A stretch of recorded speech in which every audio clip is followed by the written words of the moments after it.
Are you a casual World of Warcraft player looking for a great podcast that actually speaks to your level of gameplay? Then join Root, Freckleface, and the entire Hearthcast crew each week as they bring you news, information, auction house tips, and more from the World of Warcraft, all geared toward the average player. For more information, check them out on Facebook at facebook.com/Hearthcast. Find them on iTunes or just visit their webpage at hearthcast.com. Hearthcast. It's about World of Warcraft. BlissInkStudios.com.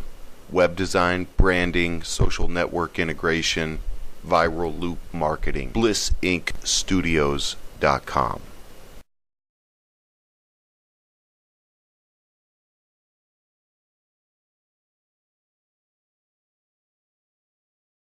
Yeah. Thank you for checking out Laugh Out Cloud, a podcast about technology. Your boss will be proud. Experts and opinions from the inside. Brought to you every week from the guys at Riptide. Andy with all the info, the resident geek. Joel on the microphone, making it sleek. You got questions, you got comments, just let us know. Call the digits that we gave you or email the show. We think that you'll agree that this show is the bomb. Check us out for more info at laughoutcloud.com.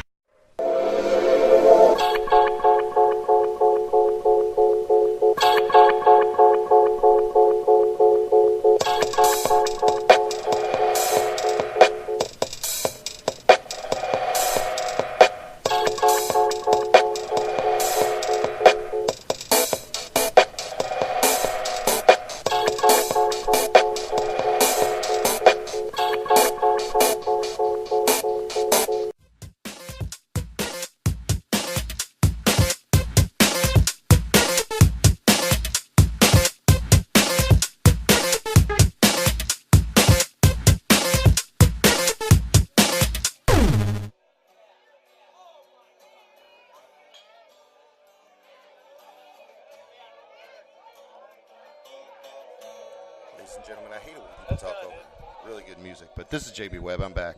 How you doing? Sublime in the background. Bad Fish. Great song.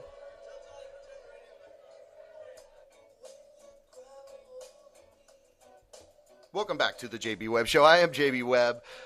We have a great interview for you in store. He's an individual, pretty prolific here in Orlando.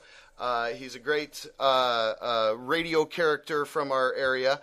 It's also interesting story how he's taken all of his gifts and made the very most of them. And we see that he's kind of the dark horse here in Orlando. He's going to be out there, continue to be out there. His name is Carlos Navarro. You may know him as Black Bean from the radio show The Monsters in the Morning. Again, a very exciting time for me. I have him on the line here, so let me bring him up. Carlos, how you doing? Doing well, man. How you doing? Thanks for being on your show. Hey, I'm doing great. Thank you so much. We do our best to keep helping promote cool people. I always like to interview from a fan perspective. So, you know, I can get as much information out of you about you. I mean, I know some people out there will definitely remember your stage name Black Bean from The Monsters. But what I think is really cool is when that didn't work out, you know, in the optimal sense, you really shook things up from my perspective. And I think that'd be a great way to start out is your transition out of that show and into what you're doing now. You know, probably represent a couple years of, you know, struggling and decisions and stuff like that. So what kind of things, you know, inspire you and make you continuously, you know, hungry to exercise your skills in art? You know, I think it's something I've always kind of had, not to sound like too cocky or whatever, but I've always just kind of been a driven guy. I mean, I didn't really come... My parents didn't, you know, I'm first generation American, so it wasn't like, you know, I grew up with a long history of like people living in this country and having money and all this stuff. So it wasn't like I was born or anything, but I knew I was going to have to work for a living. And I just kind of decided to do stuff that I liked early on. And that, you know, really started off with cameras and photography, and then it kind of grew into acting. And then really radio was a big part of it as well. But I've always had that. But recently, my daughter's about to turn 1 tomorrow. Yeah, that's awesome. When you have a family, when you have a wife, I mean, and especially when you do business, you know, like acting and photography all on your own, where it's not really like, you know, you have to really hustle. Yeah. it's just something that kind of worked out. It's kind of I've never been a 9-to-5 kind of job kind of guy. Right. Yeah, so that's really kind of been within me, I guess. Okay, so so you're saying it started with photography, actually? Yeah. When I was younger, I always had a camera in my hand. It was a video camera to start off with, but I had like videos of me shooting stuff with my friends, little fake commercials and stupid, like sketches. I mean, I was doing that when I was like freaking 8 years old, literally. Right. And then I did TV production. I did that for 4 years in high school, and I was going to go to the Art Institute of Fort Lauderdale. But to be honest, my grades weren't as good. And luckily, I just found a radio internship and started in production, and then moved on to the Monsters and stayed there for like 10 years. So radio just kind of, something that, like, oh, all right, yeah, let's do it. Yeah, it just kind of came about organically, and that's cool. And that's what again, to me is interesting about what you do. And your website, IamCarlosNavarro.com, shows a lot of your great work. And what people might be amazed, oh, he's that guy on that lottery commercial. Oh my gosh, And so that's what I'm kind of talking about, is this stealthy kind of notoriety that you have. So what's cool, and why we wanted to interview you for the show, is because I think in a few years you're probably going to catch a really solid wave here. Thanks, man. I appreciate it. Well, yeah, there's no doubt, because you've definitely got the talent, and that's exactly what all the greats are comprised of. Is doing little bits like me and my brother used to do, little crazy, make a spaceship out of a box, and make recordings on a tape recorder back in those days, and it's so cool. You listen back, hey, we're doing a show, so I mean, and that's what our whole show is all about. I mean, I'm always doing a show, so that's great. So you gel real well with our audience base here, and I want to encourage people to go check out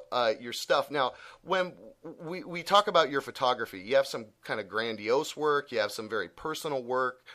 What direction, and maybe give us a quick timeline of that whole skill set you've been kind of working on for these better than 10 years.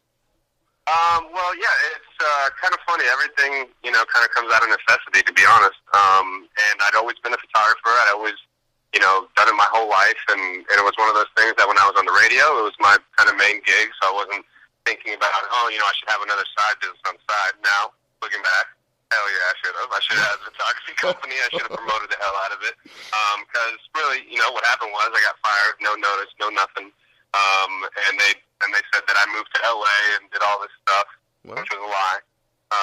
So I had to find a job. I had to do something quick. And one of the things that I was like, all right, what am I good at? Okay, and I'm telling you, I'm not that good at many things other than like artistic and like stupid stuff that usually doesn't pay money. So like math, science, all this shit. Okay, I'm cursed with the internet, right? So all this stuff like math, I'm not good at. Fixing stuff, I'm not good at. But my buddies, like, they're like some of them were construction workers, and at the time, this was like literally after I got fired from radio. I was like, damn, I was just kind of out, like, oh my god, I'm 20. I don't even know how old I was. I was 27 years old. I was 3 months before I was supposed to be married, my wedding, and I got fired out of the blue. Boom. Wow. And then so everybody I knew, most people shut off, boom, boom, boom, and I was like, all right, man, my options are very limited. But at the time, I was like, I need to figure out whatever I need to do. And then I said, well, man, my buddies are in construction. They got a hammer. They can go get a job wherever. And I was like, what's my hammer? And so I was like, oh, acting's one. And luckily I did start that then. But photography was the other. And I was like, all right, well, let me take these classes. Let me do workshops. Let me learn everything I need to learn to really start a proper business. And luckily, I had a lot of contacts and started calling a lot of people. And so my kind of thought behind being a photographer is I do everything, soup to nuts, whether you want something artistic, whether you want cool family shots or a wedding or... And video. And video, right? Yeah, and video as well, yeah. I worked for...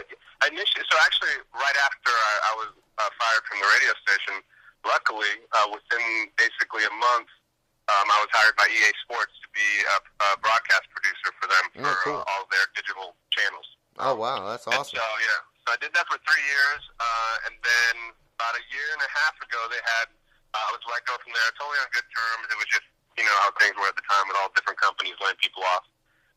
But I had a great experience there. I learned a lot of stuff, and now I use all that same stuff in my business today, and thankfully it's been very successful. Yeah, well, there's no doubt that your skill set now, you can see, is really applicable in a lot of different capacities, different ways. There's some firms out there just solely based on exactly what you're doing kind of as an individual. So, Right. I was blessed to kind of fall into, it was funny because the day I got fired from the radio station, the very same day I had the interview with EA Sports, and the very same day I had the callback audition for Prison Break, and luckily I booked them both. So it was a crazy day to say the least, but in life that's how it is, man. You're always going to have these crazy days that even if you wrote down and told it to somebody, they wouldn't even believe it. Right, you can't even plan stuff out that way. So so that's cool. So there you go. So there's the lesson. You got to be laid back and ready for success to gush over you. Wait, is that? I'll edit that out. Maybe, I don't know. Anyway, I'm joking. No, I appreciate your time, Carlos. I want to guide people over to, you got a couple different sites, Photography by Navarro, and I am carlosnavarro.com, and they can kind of get in touch with you and get into your mix and see what it would take to. Now, you do not only like real, family commercial work, but also family work. What do you mean by I mean, like, just personal. Like family photography? Yeah, I mean personal. Yeah. Like I know some people in Daytona once a year they'll bring somebody out to videograph, document some thing they're doing. Yeah, no, pretty much. I'm a type of photographer. I'm down for whatever. Like unless it's something I really don't want to do or don't know how to do, and I'll say no, I'm not going to do that. But like I especially love working with families. I especially love working with kids.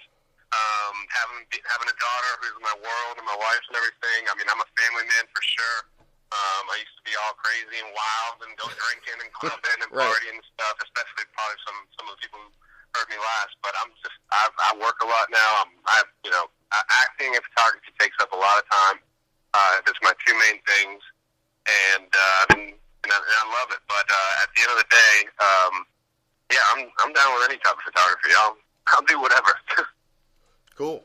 Well, we want to encourage people to check out what you got going on, and you've been listening to the JB Webb Show. We've been talking with Carlos Navarro, Black Bean, and there's our signal.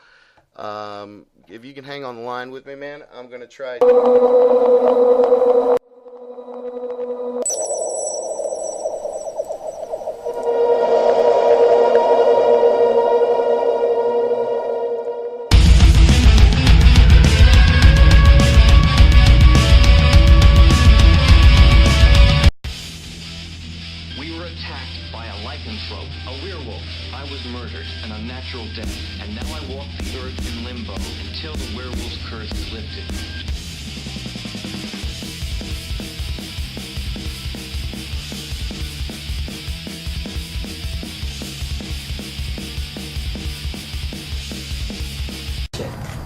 Today's episode of the JB Webb Show is sponsored by Ashtray.